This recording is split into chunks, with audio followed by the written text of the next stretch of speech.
The Changeling of the Guard. By V. Drake 77. Chapter 36. The Kin of Escorting. It was good to be back in Canterlot. Topaz had made a fuss about getting me a better gift after I had to dispose of her prior attempt, and I became incredibly concerned. This matter of escalating gift-giving was a contest I could not hope to win. Assuring her that her gift was accepted and in the proper spirit seemed to only raise her concerns. And then led her to question how I had disposed of it.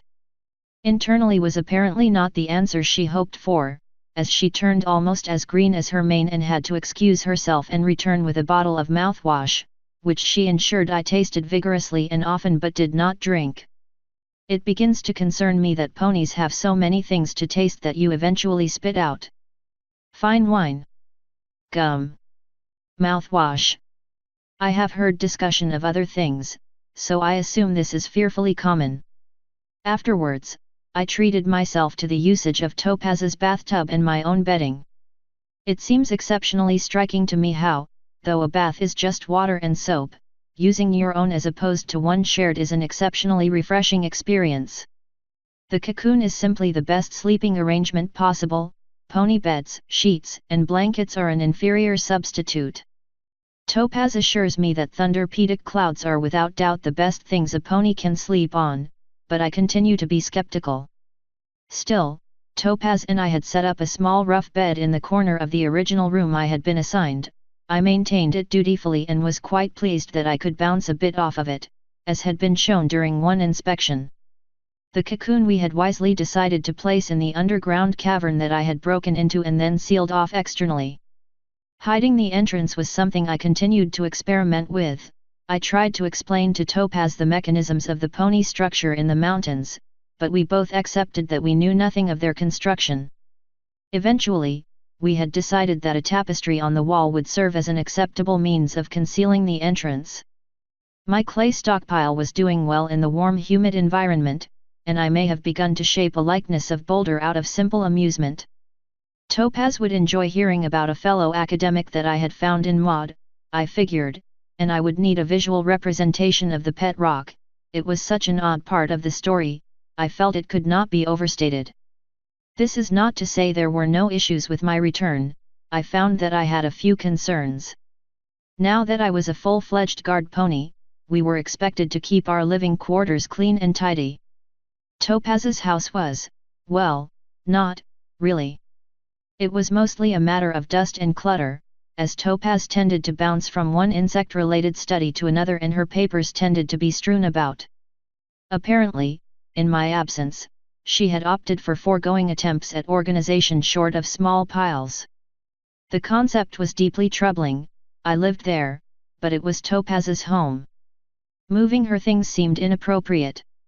And yet such things would be required of me. Surely there existed some compromise. Our integration with the rest of the Canterlot Guard was somewhat disconcerting. Though I cannot argue with their Polish, there seemed to be less saluting and standing at attention than I had expected. If anything, the general atmosphere seemed a bit lax. The food quality, however, was much improved to our usual fare, though Topaz had clearly spoiled me. As it turned out, our basic fare came from the castle chef who would also serve Her Majesty. Princess Celestia found the idea of a personal chef ludicrous and required any who came to serve her be capable of seeing to the needs of palace staff as well as her own glorious self. I approved of this to some extent. Her Majesty should be able to pick of the finest meals available. If only one was prepared explicitly for her, she would not have the luxury of choice. Shining opined that this mindset was probably a little too worshipful. I condemned his heresy and we shared a chuckle. Mine was only slightly forced. Shining is a good stallion, after all, even if he is heretical. Though his worship of cadence was more profound, perhaps leeway was justified. I was surprised to learn that we would have rooms for as long as we were members of Canterlot Guard by decree of Princess Celestia herself. Apparently during some disaster or other, a number of her guards found themselves with little more than the issued tents and cots for themselves and their families. She had deemed this to be absolutely unacceptable, for so long as the castle stood and she had ponies willing to put their lives on the line to defend Canterlot, they would always have a solid roof over their heads. The general consensus among the guard was that the princess was always exceptionally kind and tolerant, even when such things were, potentially unwarranted, as was often the case with courtly matters. The guard was officially above such matters, but it was not unreasonable for us to show extreme deference to the princess as a means of rebuke to those who seemed incapable of such humility. Our day-to-day lives were to be part of the scenery, patrolling and protecting but otherwise interfering with the lives of other ponies as little as possible. As the palace was filled with things of beauty, gold and marble alike, we were, by extension, just part of it. I quite liked this, it was very Changeling. We hid in plain sight by being beneath notice. Within a week, I had already grown quite accustomed to the system. I found that pony watching, as some of the others called it, was a fascinating hobby. This one thinks she's the most important pony in the room. This one worries his fashion sense is suspect, he's the only one wearing green today and keeps looking about for someone else in similar attire. This one has written a ballad for the princess and is deeply concerned that her efforts will not be enough, she's repeating lines to herself and changing the wording at will, scribbling out alterations as they come. These foals are here because today they could either be learning from a book or learning by seeing, and they chose the latter with manic glee. Keeping these with their groups was interesting, but broke up what could otherwise be a rather placid patrol or guard posting. I still don't know how the one colt got onto the chandelier. If he were a Pegasus or even a unicorn, I could at least hazard a guess. He claimed he fell. If any being could manage to fall upwards, I decided, it would be a pony. His teacher seemed to agree with the sentiment with a sort of muted resignation. Nonetheless, the warmth and love flowing from the princess seemed to energize the entirety of the palace with a sort of comfort, calm, and awe. To my understanding, there was very little trouble in the castle, and only slightly more in the city itself. As such, the sudden influx of misery and shame I felt from one of the spare council rooms during one such patrol was both unusual and highly concerning. I cannot blame the others for not noticing, room checks are done on a case-by-case basis. Seeing to the well-being of Her Majesty's subjects, however, was part of the duty of the Royal Guard. None had ever specified emotional well-being, but by the same token it had not been explicitly denied either, and thus I felt justified in including it for this matter. The source of the sorrow was not immediately evident, but with the door opened, one could hear the faint sniffles of someone trying very hard to stop being sad. Not being a changeling, they were doing a poor job of it, and a faint hiccup escaped from underneath a table. Cautiously, I lifted the ornate tablecloth to discover a small purple filly clutching what seemed to be a day planner and trying to muffle her tears into a rag pony thing. I scowled. I had heard tales of tour groups accidentally losing a foal or two to various mischief, but this one had clearly been misplaced. The little one, through some sense of another's presence or simple bad timing, looked up at this moment and gave a little squeak, hiding herself behind the planner and I assumed it was a doll, but quite honestly it disturbed me. Perhaps some sort of protective totem.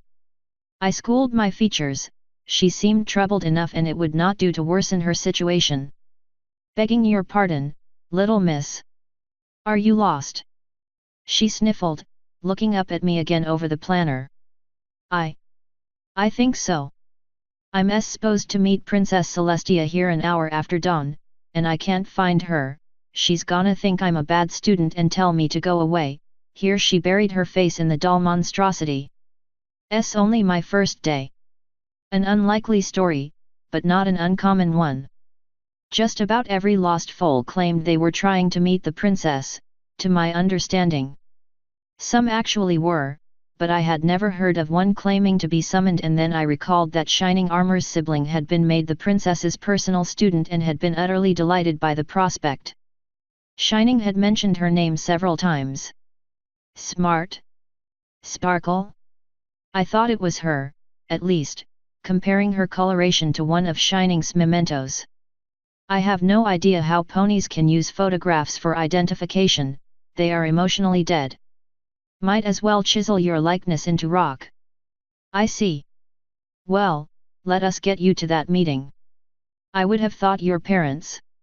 I wanted to get here all by myself. She murmured, burying her snout in her hooves again. I woke up extra early. So they wouldn't have to help me. And that likely meant before her parents. This was going to be interesting. Still, I could not fault her work ethic. I gave her a small smile. We shall have to ensure they know where you are, then. I am surprised you were not escorted to the princess by one of us.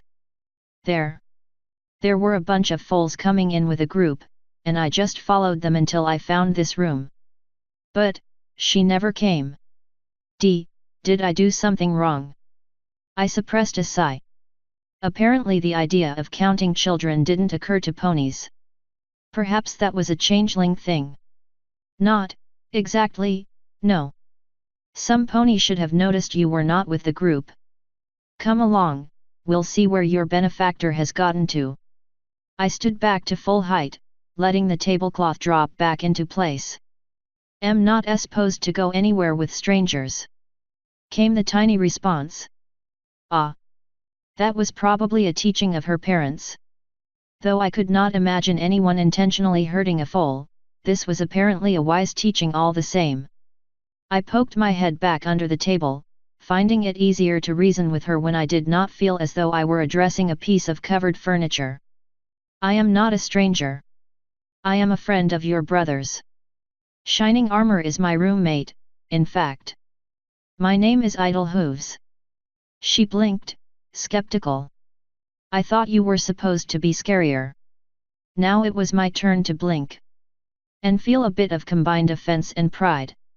Shining Armor told you I was scary. Smarty pants. That was it, I was almost certain. He says you're scary good at being a statue. And now I felt immensely deflated.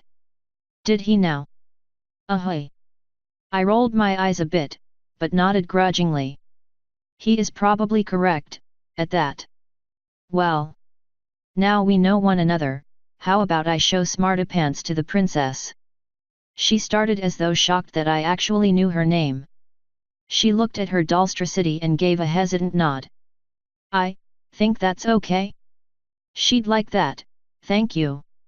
And with that, she rubbed her face and surreptitiously her nose on the doll, dried her eyes, and then got to her tiny hooves. We're ready. Now I was concerned that I had Shining's eldest younger sibling speaking in third person, as I understood that to be something of an annoyance to most. With any luck, such a thing wasn't habit-forming. Still, her nervous smile was adorable, and hope sprang from deep within her. I would have to ensure I did not allow either cause to wither. Lifting the tablecloth for her, I allowed the filly and her apparent protector to precede me to the large doorway to judge her pace, and from then I led her through the palace, making careful note to return to my patrol as soon as I was able. We found Princess Celestia in extended court, and I immediately felt sympathy for the monarch restored. A number of the nobility, I had found, were exceptionally certain of their own importance regardless of any evidence to the contrary. One had even attempted to walk through guards who were protecting Princess Celestia's private luncheon from unwanted intruders. After disabusing her of the notion that she was always welcome anywhere in the palace, we dusted her off and sent her to the Great Hall to wait properly. I found Lady Highbrow to be most polite after that, if skittish. Still, I did not have to deal with them on a personal level, and I found that entirely to my satisfaction. After all, if they were so far above me in social caste, it would not be proper.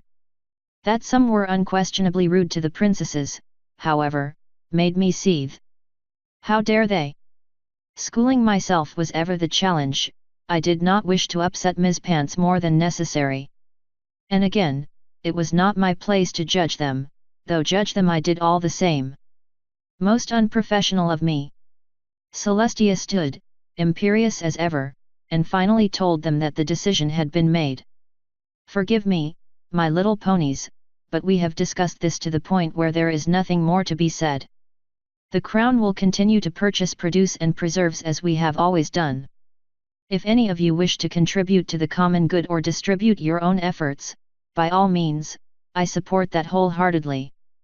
But there will be no more discussion of appropriating farmland for use of the Crown, regardless of whether it was initially granted by said Crown. There was grumbling, there was always grumbling, but grudging acceptance as well.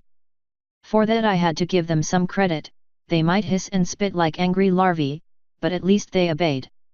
I maintained composure and a neutral expression as the nobles filed out past us in a disorganized mob of rank, waiting for Princess Celestia to formally acknowledge myself and my charge. I blinked, looking for the little pony, but she had hid behind me, clearly embarrassed. A warm smile from the princess quickly coaxed her out, and I felt the introduction was in order. Announcing Lady Smartapants, Your Highness. I offered, not entirely certain of the terminology. And companion. Celestia raised an eyebrow at that, a hint of bemusement to the smile. Smartapants, is it? She raised a hoof to the doll gently, as if greeting a foreign dignitary. How do you do? The filly giggled, delighted, but then cleared her throat. I'm sorry I was late. Why Twilight, whatever. Now it was Celestia's turn to blink, and I went still. Twilight? Then who was Smartapants? Order, was I a fool? Oh. I am terribly sorry, Twilight. I'm afraid I was quite caught up with. She made a vague motion to the door the petitioners had gone through. I hope you weren't waiting long. And no.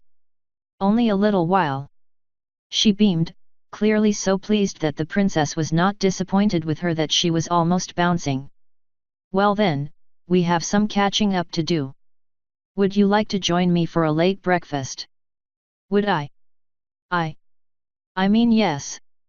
Yes I would. Twilight stated, very properly. I found I quite liked this little filly. A good strong sense of decorum. And you, guard's pony? The princess deigned to favor me with that warm smile, and I felt my chest swell. I had expected years before I met with her approval in this task, regardless of previous interaction or what others had said. I would have to strive to be worthy of it. Vaguely, I wondered if that was how Shining started. No, I decided. His aspirations were far different than my own. I must return to my duties, Your Highness. I admitted with what I hoped was a good bow. It was a poor grovel, but she had explained once that she did not care for such and it would not do for her to tell me twice. Enjoy your breakfast. Miss Twilight, Miss Pants. I gave a careful nod to both the purple filly and grey totem. If the princess was going to treat it with caution, I would certainly do no less. Twilight gave a cheerful wave, a faint purple outline surrounding the hoof of her doll to make it do likewise, and then her attention was focused entirely on the princess. Good, she had a firm grasp of priority as well. I quite approved of her. I liked reassuring her surprisingly frantic parents approximately an hour later considerably less. They had apparently upended their home, perhaps literally, and scoured every inch of Canterlot up to the palace and were initially informed that Twilight was not here. Thankfully I arrived just in time to hear the inaccuracy and correct it. The verification seemed to restore sanity to them. They seemed amused and relieved by my further assurances that Smartapants was with her and that the princess was currently overseeing both breakfast and tutelage. I wondered if they were so overprotective of Shining in his youth, but I somehow doubted it. Shining's defensive abilities likely made the little harms that befall the young utterly impotent. I could scarcely imagine how they would handle the knowledge that their son was reaching so far above his station. Then again, they might already know and approve of his relationship goals. I promised to let Shining know his sister was on site at first opportunity, and also to keep an eye on their youngest offspring. A hiccup of green flame erupted from a bundle on Velvet's back. I did not jump, but I may have damaged the mortar of several floor tiles in my zeal not to do so. The fabric-clad bundle began to squirm and fret with a hiss that would do a changeling larva proud. Second youngest, now. Twilight the elder cooed to the fussing baby dragon. It's all right, Spike, it's all right. Nightlight gave a chuckle of his own as he rubbed the back of his head. Never thought I'd be raising another son. Never expected him to have scales and set my coffee table on fire either, but who can predict the future, right? Does he do that often?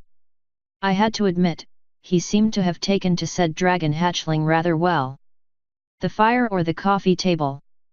Because, the two coincide more often than you'd think. I think it spooks him.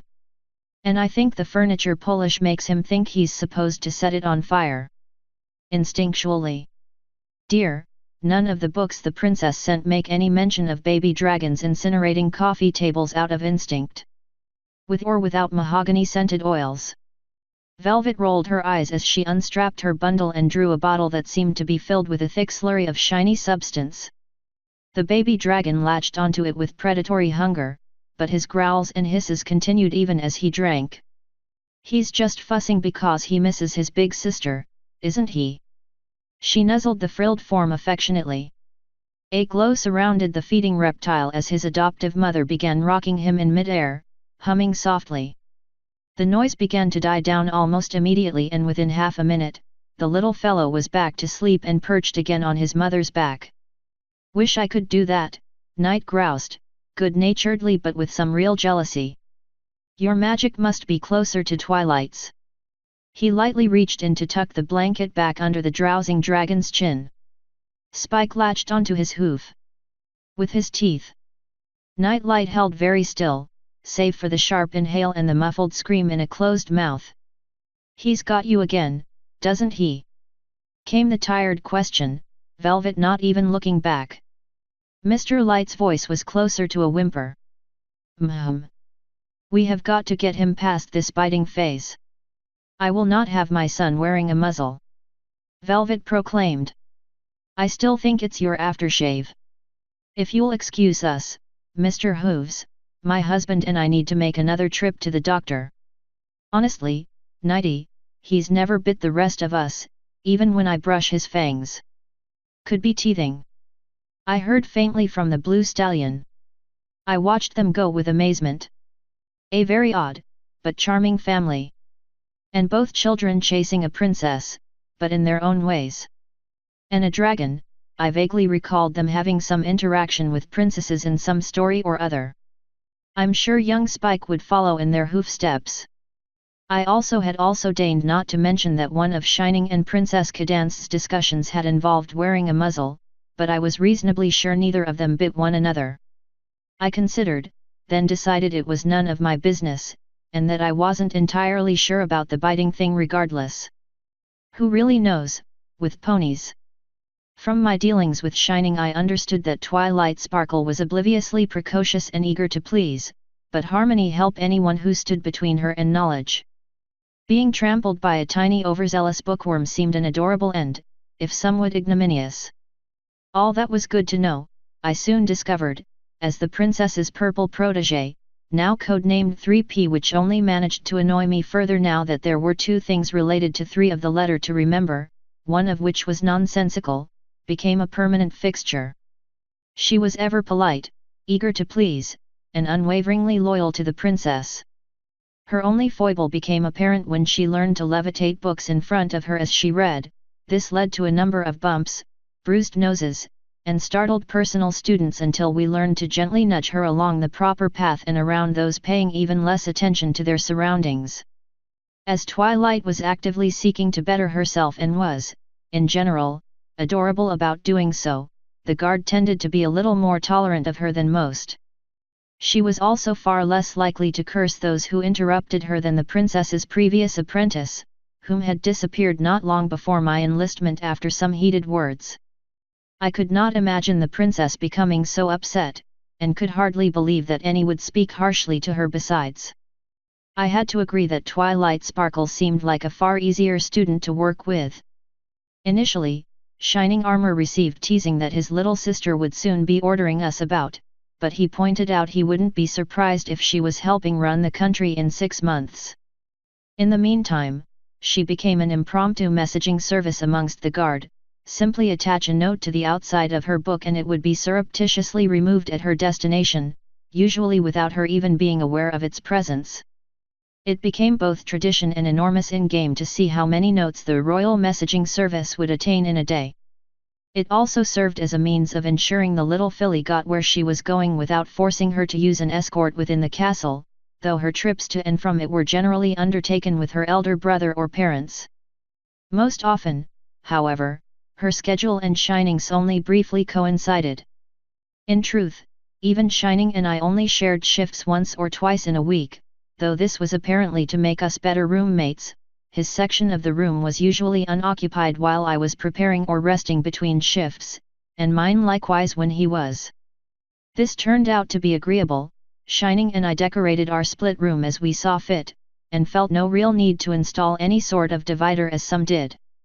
This meant we were able to share usage of a plush chair and desk. Truthfully, I rarely had any sort of paperwork to do, but Shining, for all his teasing of his sister, was, if not as studious, at least more so than I. While Twilight sought inspiration in the greater secrets of magic, Shining studied leadership and tactics. The former came naturally to him, though the latter he claimed educational assistance by tabletop games. He suggested I join him sometime, ever seeking self-improvement. Of course I accepted. He approved of this effort and seemed elated. Shining's side of the room became a personal shrine to the royal guard. A number of books traversed from his parents' home to his study, ranging from ancient military history to Zebrican battle strategies. My own side consisted of mostly my equipment, polished to perfection, and a few shelves that I chose to store the Queen's crystals on. While no longer radiant enough to be used as light sources for most ponies, it seemed the constant influx of love from both princesses kept them at a comfortable glow. Shining found them to be fascinating even if he didn't know precisely what they were, and we ended up setting extras around the room in various places as feng shui, which I'm reasonably sure is some other language for clutter. But I had to admit, it did make the room feel exceptionally comfortable, which no pony can really complain about. I thought myself very content. Author's note. As always, comments are an artist's food pellets. Some art. Idle Hooves by Iris O, courtesy of Toasty Top. Thanks again to both of you. I won't apologize for that title. Tongue sticking out. End author's note.